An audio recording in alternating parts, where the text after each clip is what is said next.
अस्सलामु अलैकुम वरहमतुल्लाह। अज़ीज़ तलबा, ये नज़्म हम एक हैं। अल्फाज मानी मुश्किल अल्फाज जो हैं: गगन आसमान, जानबाज जान कुर्बान करने वाला, राही मुसाफिर, सांझी मुश्तरिका, धारे दरिया का बहाव। मरकज़ी ख़याल। शायर का नाम कलीम उस्मानी। नज़्म का नाम हम एक हैं।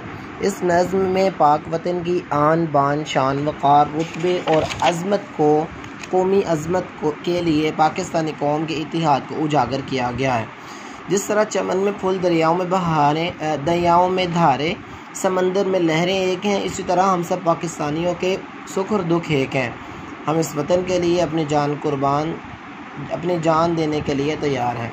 इसके बाद है नज़्म हम एक है। पहला बंद जो है: इस परचम के साए तले हम एक हैं, सांझी अपनी खुशियाँ और गम एक हैं। इस परचम के साए तले हम एक हैं, हम एक हैं। शायर का नाम कलीम उस्मानी। नज़्म का नाम हम एक हैं। आपने इसी तरह से ये लिखना है। तशरीह: नज़्म के आगाज़ में शायर ने पाकिस्तानी कौम के इत्तेहाद, यकजहती और बाहमी हमदर्दी को बयान किया है। शायर ने कहा है कि हम सब पाकिस्तानी सब्ज़ हिलाली परचम के नीचे इस्लाम के नाम पर एक हैं।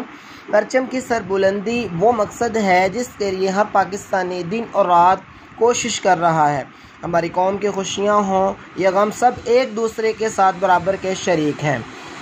यौम तकबीर हो या यौम दिफा, ज़लज़ले की आफत हो या आज़ादी का दिन, सुनामी की तबाहकारियाँ हों या यौमुल अर्ज़, अलगज़ हम तमाम अहले देश हर खुशी और परेशानी के मौका पर एक हैं। ये सब्ज़ हिलाली परचम हमारे इश्तिराक की एक होने की अलामत है।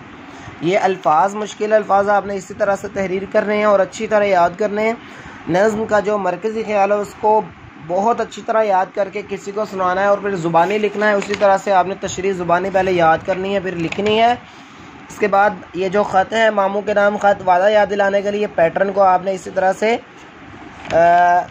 याद रखना है, तहरीर करना है। और ये वाला जो मतन है पेज नंबर 117 में मामू के नाम ख़त आपने लिखना है। अस्सलामु अलैकुम वरहमतुल्लाह।